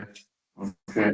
So I mean, so I'm all for it. And I stay right. I won't go there. I ain't it's any conflict of interest. So like they talk about the race, but so I'm all for it. But I think the logical approach is we need to have we have a historical department, I think, right? And they need to tell us when we, as a city-owned building, how we can have this assessment. It's a certain thing that they can do to assess, what needs to be done, what can be done, and how it can be phased. And that would then be the guide of how we go. So first thing is legally, how long the lease? Because if we get the building, we start talking about doing something, we got to get rid of the leasing. They have to move. I went to the Education Foundation, they've been here for decades at least. And Mr. Chair, I think they just renewed. Huh? I think they just renewed within the past year.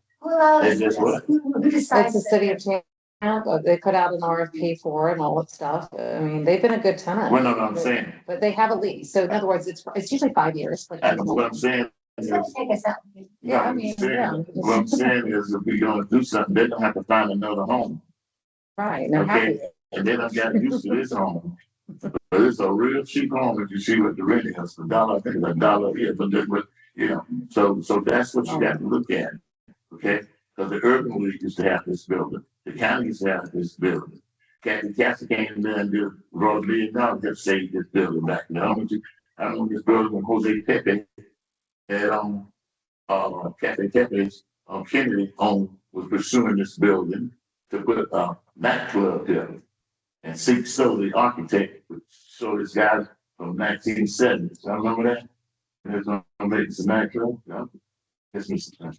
I'd like to move this along. Are we looking for a motion or what? I'm looking for something for somebody to Well- say that we need to. Do you want to get the lease first? and then Well, have I've been told that. That's what I'm Right, saying. and, but if you motion today for something, we may not be able to Yeah, do okay. that. I mean, something. let's just move on. Yeah, okay. All right, I just want to get all that. Thank you.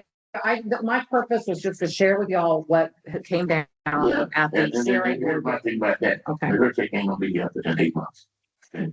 Nothing wrong. So the other thing I just want to bring up, so on the agenda under my report, I've got just two more things. One is to talk about, over the summer, I know we've been talking about a park, finding a park location in the south of interstate, area near Fig and Oregon, near the neighborhood down there. So I talked to real estate and they went out and did an assessment, just to, I gave y'all properties. This is what's available today, okay?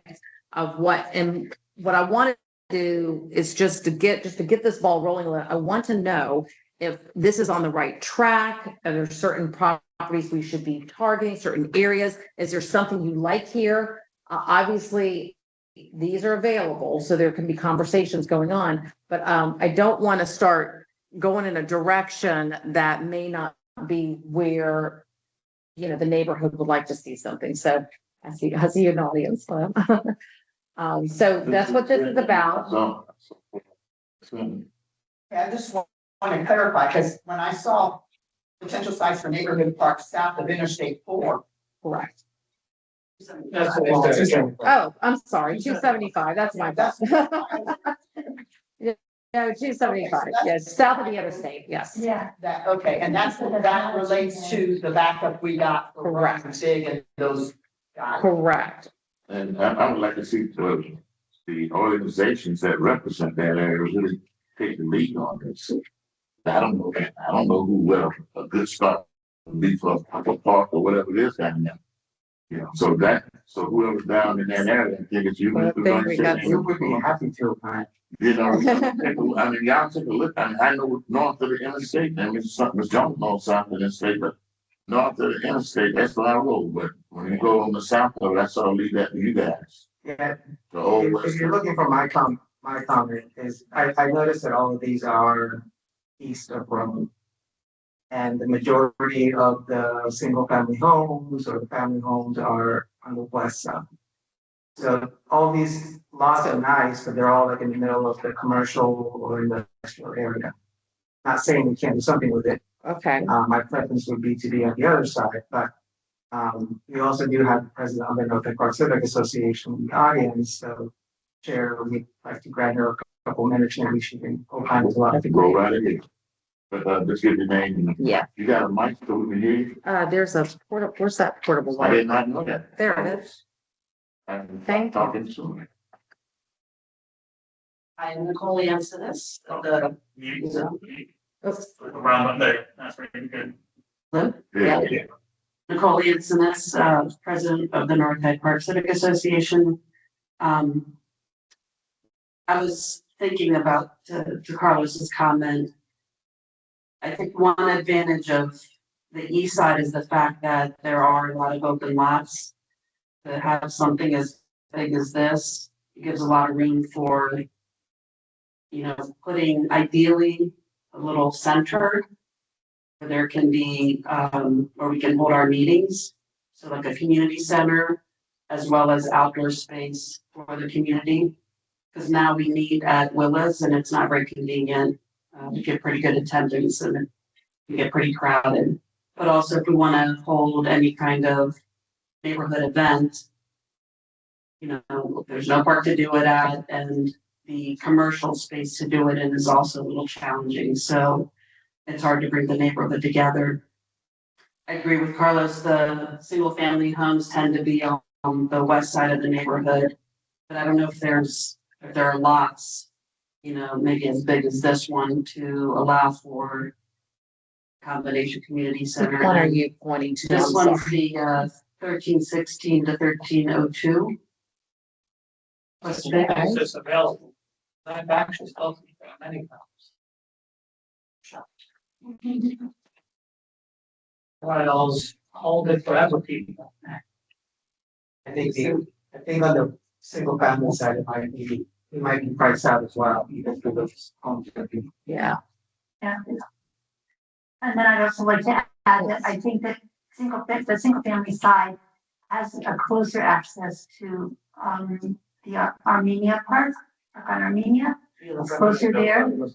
Yeah, and people who live in apartments, I think, are more desperately in need of a park than people who have a backyard. Just saying. If I lived in Chicago, okay, it was very, you know, in the city, 3 flats on a 25-foot wide lot, and everybody went to the park. There was a park on every corner. And so kids had a place to play, parents had a place to get together. It was super helpful to build a community and, you know, just to get outside. And it's very important for children's mental health to have outdoor play space. I feel like the more densely populated the area is, the more urgently the park is needed. So, but I understand there are constraints with availability and money and all that. But it would be nice if the park were big enough to house perhaps a small field house. More importantly, I think a play space for kids.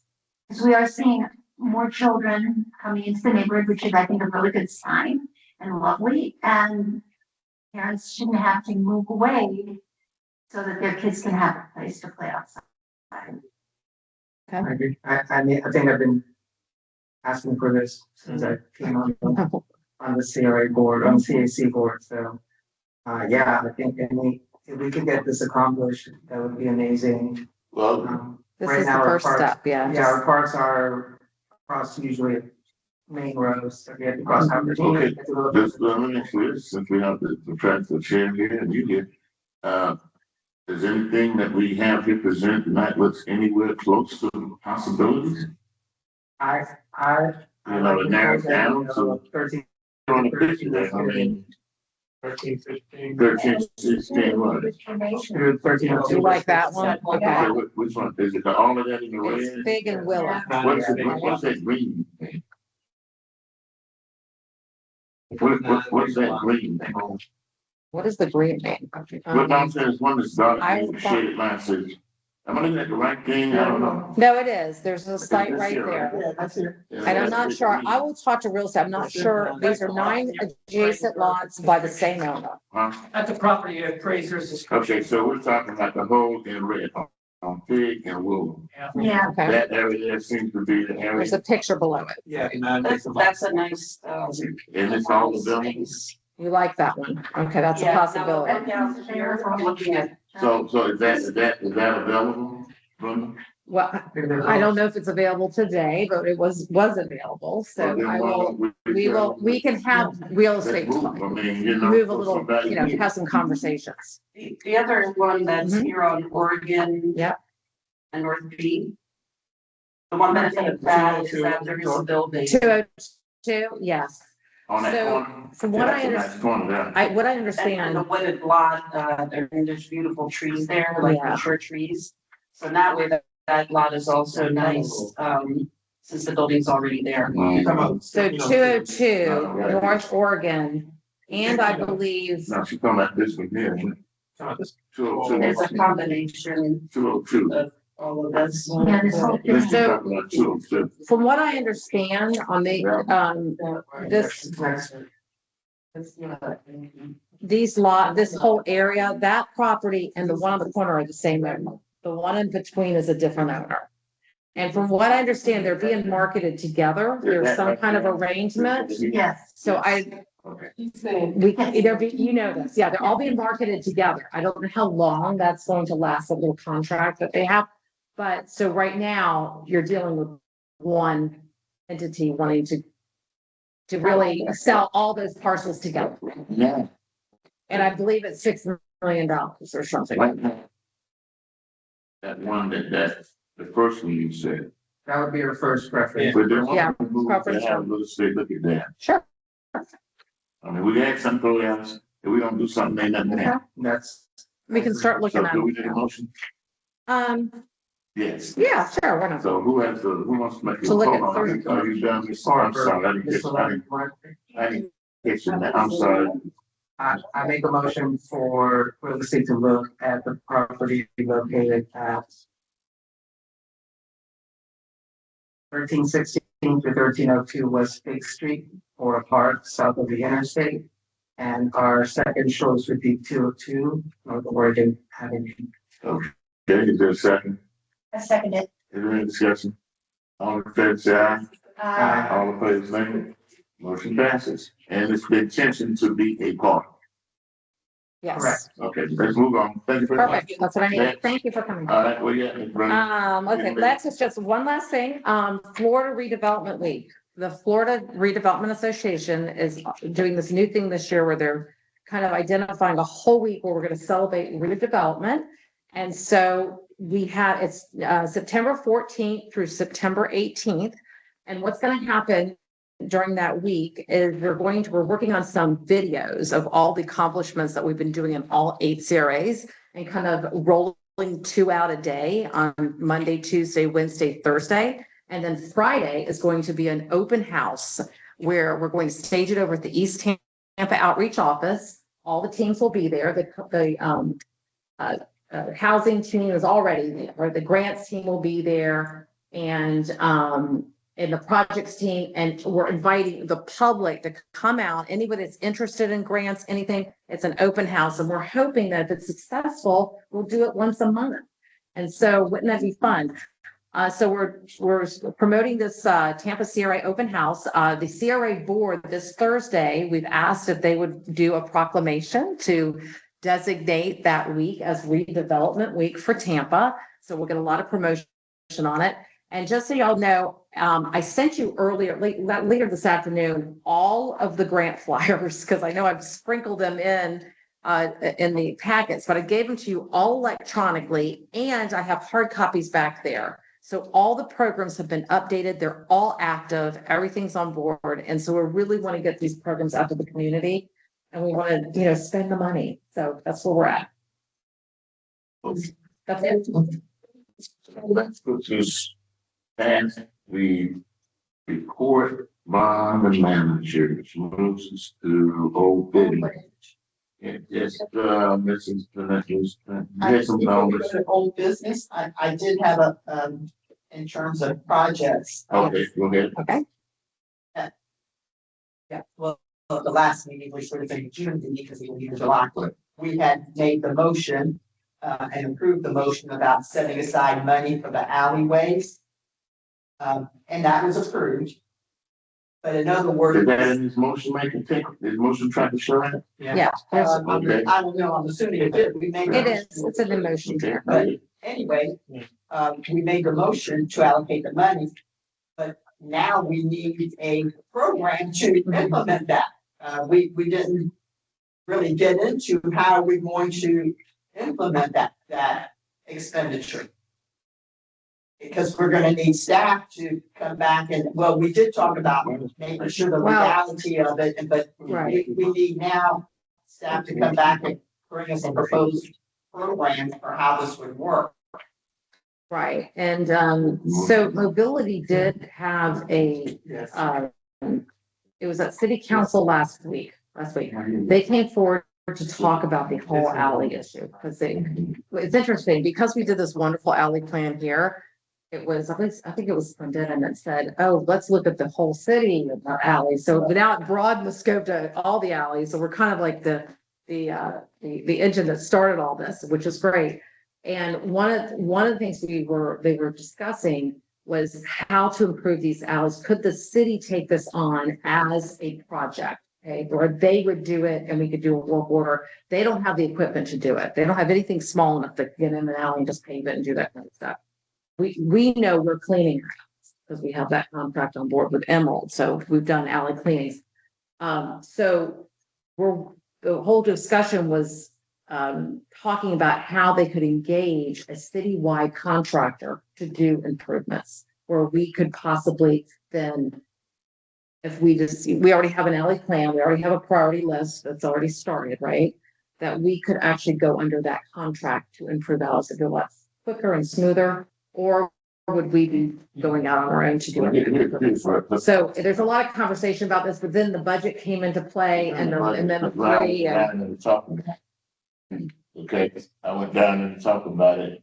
That's what we're checking and got all excited. And they started saying, we got something in the budget, Mr. Robinson, just hold on all this here. You're right, we made a motion. And here's what I was thinking, okay, because I think this going back to Mr. Jim. Right, because there's two different, because one is improving and cleaning up alleys, that's. I'm not talking about that. Right. This the is million was- paving them. Right, to do the improvements that are required by the development of the alley and. Right, so what I was trying to do is to do it this way, is to set up a fund, starting with $1 million at least.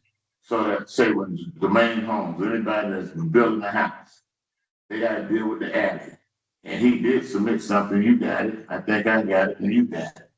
But he says, hey, here's what it's gonna cost, we're doing these towers, and we gotta spend, I think it was 31,000 on this, that, and we're building an alley, and they want us to participate. I think that would be a way to get some of these alleys done. The developers got to do the alley, to do the development. We're making them go with real alley access. Then they need to have a fund to offset that cost for them doing it. And he actually got, yes, absolutely. Because we're putting the burden with this shell to have an alley improved.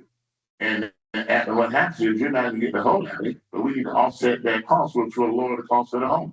You can either give it to them as a down payment assistance, or you can offset the cost that they got to spend to upgrade the alley, which is a public right away. All I'm saying is we made the approval of the allocation, but now we need We need to a program. institute a program as to how that's gonna be. Well, I'm giving you, I'm giving what I think. Yeah, What I'm saying is, somebody needs to yeah, present. right, well, I mean, you know, what I'm saying is that he sent us some stuff on the live project.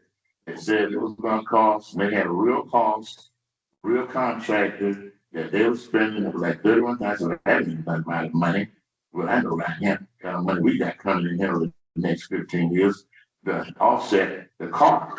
If you're gonna say, well, we're not gonna get no development money, that's the attitude, because we gave developers for them 3 houses right there on Spruce Street, hundreds of thousands as a down payment assistance, is the same thing. So if you're gonna get the alley improved, then we need to offset the cost to whoever is paying to get the alley improved. Because we put the requirement in the envelope that it shall be done. City does it all the time.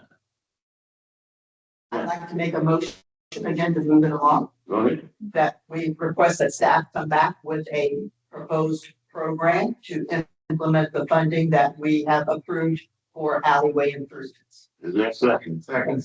Is there a discussion? All in favor, say aye. All opposed, nay. Motion carried. Nay, one nay, by Mr. Maloney. Yep. And that's. I gotta count. All right. First of all, Jeanette, you're the motioner. Who seconded? Mr. I thought so. Okay. All right. And so it passes 1, 2, 3, 4, 5, 6, 7.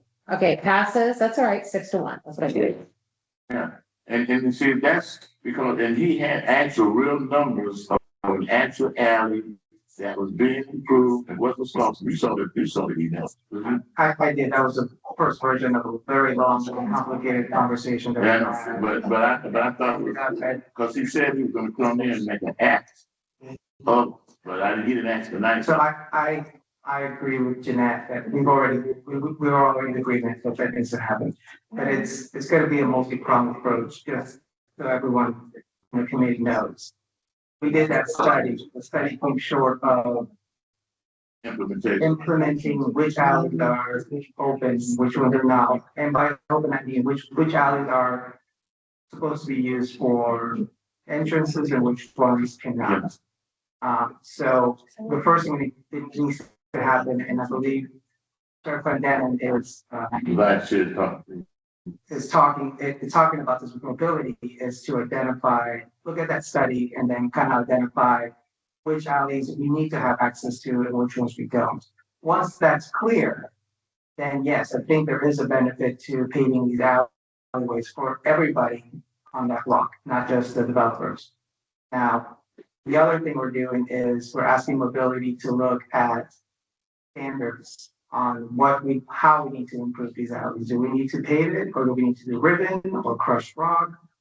Whatever it is to make our dollars stretch as much as it can.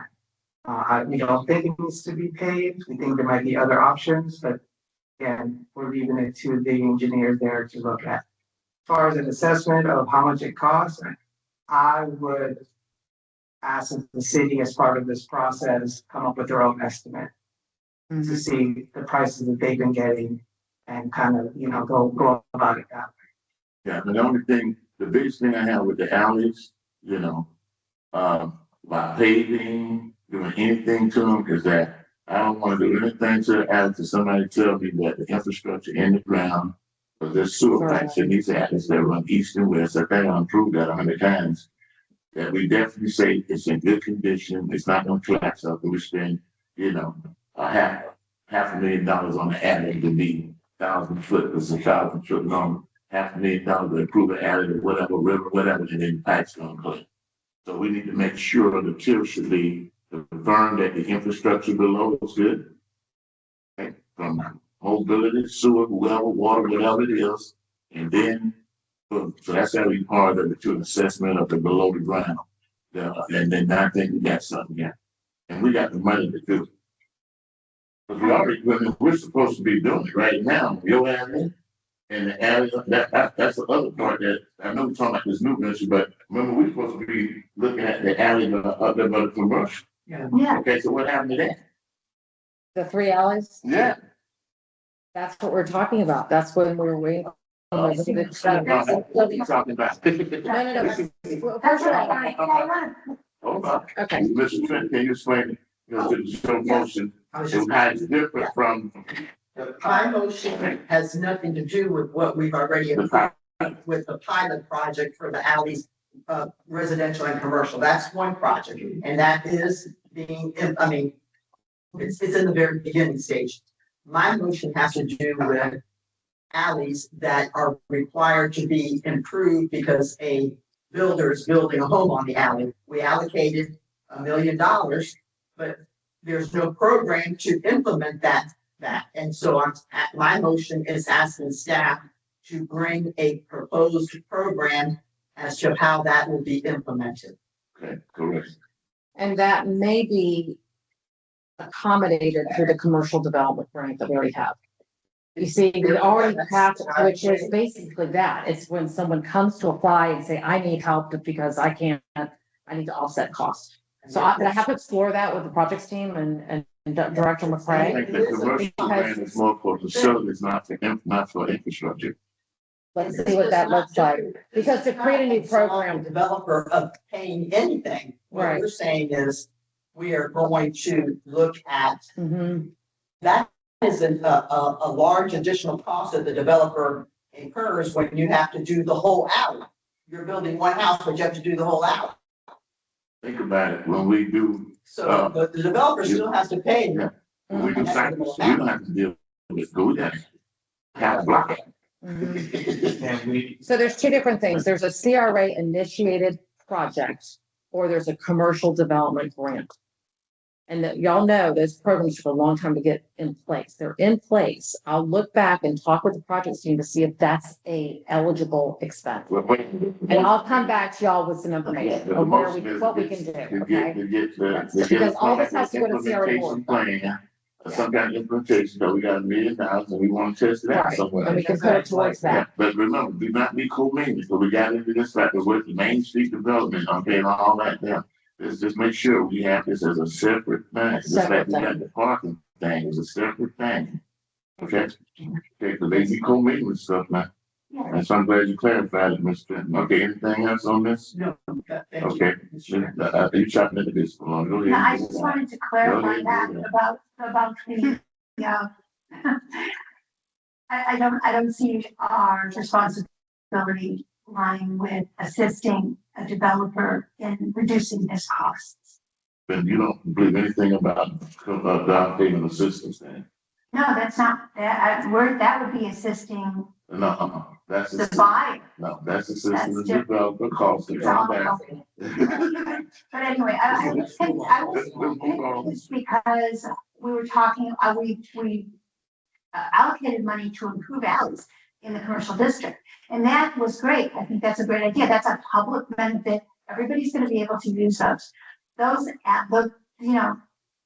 I hear Domain complaining about having to pay for like the apron or something. And it's like, yeah, come on, suck it up, man. You've got to build the house. You've got to have an alley. Well, there's no problem for them, but let me tell you something, they don't do that, you know what? And then the house won't cost $1 million, not $800,000. They all do now anyway. I know, well, we're trying to keep This that. money, if it's under a develop, like one of the grant Yeah. programs, it's a 50-50 match. Yeah. Okay. And there is Let's move on. stages. Let's move on. Anything else? Thank you. No, that- Okay. All right, then. I think that puts us to old business. Yes. Okay, any old business, I got everything, and I'll just put that away. The Freedom Pump. Yeah. Yes, we have another What's the- engagement. We're planning for that. Oh, What's your question? No, the question is like, we're doing another community engagement? Yes, Okay. we are, because as y'all know, there was not 100% when the first plan fell short of the expectation. So, yeah, but we're gonna do, it won't But be we now here, have the building across the street, so that should change the dynamic. not yet, until we close. Well, we have the building across the street, it's probably gonna close before the blue house. Yeah, maybe, yeah. But we will have another one, and I'll have that date to you as soon as possible. Okay. Thank you. Anything else going on in business? I'm not sure if this is old business or new business. But it might not come under either one. It's a question. Okay. The hotel or the planned hotel next to the AIA building, the old cigar factory. Oh, the boutique hotel. Oh, boutique. The boutique hotel next to the AI. Because, it was On that at a side. standstill, but now I see a lot of activity. Does anybody have any information on that or any?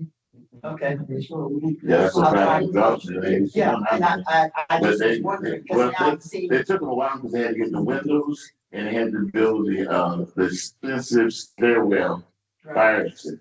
And that still, getting that fabricated and built and get those windows took a while. Okay. You know what I'm saying? I'm not sure what the flag is gonna be, yeah, because it's changed. But- I heard it's still getting there. Okay, anything? No, that's. Okay, so is that it for old business? Anything for new business? Once, okay. Announcements, let me go through this roll today, so this, I know, let me get rid of this. Oh, okay. I mean, Karen, this, Oh. June, I wanna get it, Double I month. wanna get it off of my, out of my things. And some of it probably gone. Well, I have to, I mean, it's public record, man. Public record. For some of it might surprise you, 2312 West Gray Street, application for design exception, Alexander Irving. That's what they want. It's, this says DEZ, DE2, 26, 00021. I'm gonna write them over there to Bonnie. Then another application for form decision at 1717 West Arch Street, non-conforming status, George Venturella. Okay, another one at 3028 West Mother Street, rear setback from 3 feet to 1 foot and side setback 3 feet to 1 foot, application for branch review board Carlos Castillo. Another one, that's just the copy of 1717 Arch Street one. That's another 1717 Arch Street. And then, notice the filing of a rezoning PD for hotel, retail, restaurant. And I'll see the use that 2055 and 2115 North Delaware Highway. Mr. Vishal Patel, application has tree removal 3222 West St. Joseph, Old Grand Oak, backyard. 1920 St. John Street, hazardous grand tree removal, Grand Oak for inch diameter. 1717 Arch Street, the same thing. The same came to me one time, and I want to speak. 1717 Arch Street, 107 North Armenia, CG, going to a PD for business, professional office, and all CG uses at 107 North Armenia, Azam Sheet. It's the person, application for hazardous tree at 2533 West Union Street, Laurel Oak, Michael Foley. Notice of application filed for rezoning. Steve Gold, PD to PD storefront residential on and use at 405 North Armenia Avenue and 2322 West Grace Street. 1704 West North Beach Street and 20 and 202, 220 and 210 North Rome and 1701 and 1711 West A Street. From current zoning of IG to CAC. Stanley Stacy Wellness. Grand Oak removal, 2200 North Gomez Avenue. Anthony Cromwell. 235 RH50 Principal Plan Development. 235 Development Investment Group David Sousa. And the address is 2139 West St. Conrad Street. Okay. We have 106, 108, 110, 112 North Albany Avenue, 108 North Albany Avenue, Unit 1 and 2, 2101, 2117, 2121 West Kennedy Boulevard, 106 and 107 North Westland Avenue, 2110 West North H Street, current zoning from PD to PD for proposal of storefront residential, all CG use together, residential multiple family from P. College Lights. And again, the same addresses from and application for rezoning from P. College Lights. Same thing again, same application from P. College Rights. Same thing. I don't know why I keep getting on the muscles from P. College Rights. Same thing again with P. College. He called rights. P. College, all the same thing. Yeah, that's it. That's why I included the envelope. But I clicked the envelope with it, so you might keep getting on. We go another one from P. College Rights. I get all this stuff, man. My mailbox keep pulling out there. P. College Rights. Same thing. P. College Rights. Okay, this happened. I got it. Exactly. Okay. They want to make sure they cover their bases. P. College Rights, same location, around almost, they're all the same, about it, that's the same, okay, and here, is, 1732 West St. Louis Street, RH50, the PD, state proposes a duplex at 1732 West St. Louis Street. And the last thing I have is a notice of, public hearing for 22, Restaurant Drive at 2202 West Kennedy Boulevard, CG. Applicant is applicant's address is for Ashley, but land use Gardner Brewer. I think that's Tyler Hudson, Tyler Hudson, and Gardner Brewer Hudson is proposing a rezoning from CG to a PD Restaurant Drive, and you said 2202 West Kennedy. Let's see that.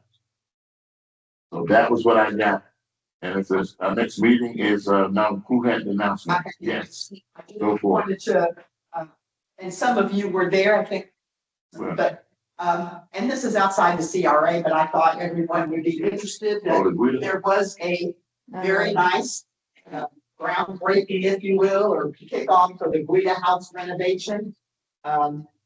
So that building is going to be restored over the next probably 6 months or so, 8 months, and will be used for public events and also some historical elements incorporating, historic photos. Okay, driveway was right. The heart-shaped, driveway has been restored. Community uses, the West Tampa Chamber, hopefully we'll have some office space there. Other community groups will be able to use it. So even though it's not in the CRA proper, it will be a benefit for the CRA. It's something that Yes. we can all be proud of. Yes, and that building is the one I believe had the assessment type of thing I'm talking about for this building. That was something that was done, Of course, you have. and I think we don't know about it, Mount Tampa. Oh, yes. So we need to have that same assessment they made Yeah. to get that going.